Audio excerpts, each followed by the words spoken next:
للاسف الشديد، وانا بقول هذا الكلام وما تزعلوش مني يعني. في الريف في الصعيد في نسبة كبيرة جدا بيخلفوا ولاد وبنات مش عشان يصرفوا عليهم ولا عشان يدخلوهم التعليم ويتعلموا وياخدوا شهادة ويكبروا ويتوظفوا او يبقى عندهم فرص عمل وبتاع، لا، ده بيخلفوهم عشان العيال دي هي اللي تصرف على الاب والام.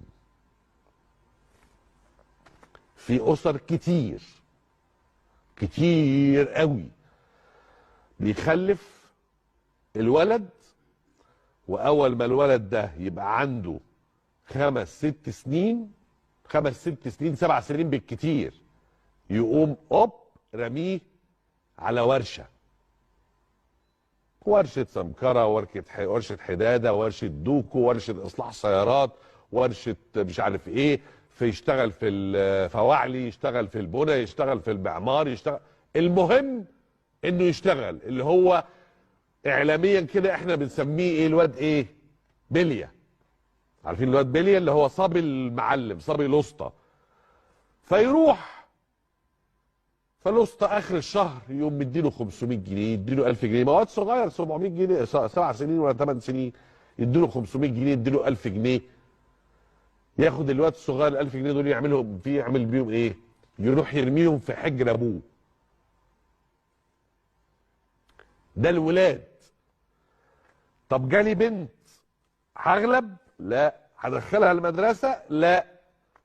اول ما تبقى 8 9 سنين اشحن تشتغل في البيوت.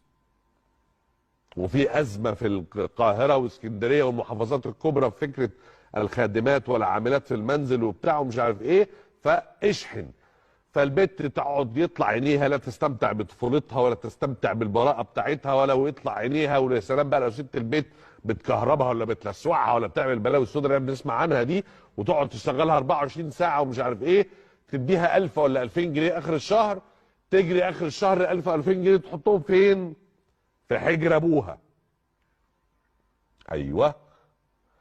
فابوها قاعد بيشيش، انا بقول لكم الواقع الحقيقي اللي بيحصل، ابوها قاعد بيشيش على باب بيتهم في الريف ولا في القريه بتاعته، قاعد بيشيش طول الشهر ما بيعملش حاجه، واخر كل شهر بيجي له 1000 جنيه من هنا و2000 جنيه من هنا و500 جنيه، ما هو عنده 6 7 عيال، فيجي له بتاع 10 15000 جنيه من العيال اللي هو مسرحهم في كل حته وهو قاعد ما بيعملش حاجه.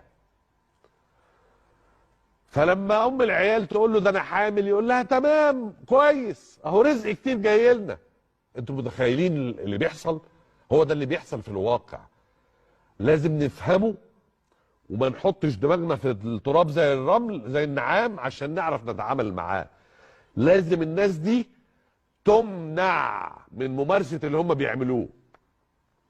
تمنع ازاي؟ انه لازم البنات والولاد اللي يتسربوا من التعليم كده، اللي ابوهم وامهم يخلفهم وما يأيدهمش في التعليم، لازم يتعاقبوا. أنا حابب أبدأ الفيديو اعتذار واضح وصريح لا لبس فيه لكل أهالينا في الصعيد وفي كل مكان في مصر زعلانين مني. أنا لا هكابر ولا هقاوح، أنا من الناس اللي بتعتذر لما تحس إن الناس زعلانة منها، حتى ولو كانت والله نيتي يعلمها ربنا نيتي خير وكانت الهدف المصلحة العامة. أنا أكتر حاجة تضايقني في الدنيا إن واحد صعيدي بس أو واحدة صعيدية بس يزعلوا مني. أنا من أكتر المؤمنين بالصعيد واحترام الصعيد وعزة نفس الصعيد وكرامة الصعيد وأصل الصعيد. ده هم صعيد مصر، هو أصل مصر، واللي طلع لنا كل القامات والأدباء والمفكرين والناس الشريفة المحترمة. والله ما اقصدش الاهانه ابدا، دي اخر حاجه تيجي على دماغي واخر حاجه في الدنيا ابقى حاببها ان حد صعيدي يبقى زعلان مني. فانا بقول لكل صعيدي وصعيديه جزمتكم على راسي من فوق، وانا ابنكم وانا ابن ريف مصر ونسايبي اساسا من الصعيد، مرات اخويا من الصعيد ومتشرف بيها ومتشرف بالنسب ده. ارجوكم ما تزعلوش مني، وانا اخوكم وانتوا اهل الصفح واهل العفو واهل الكرم يعني.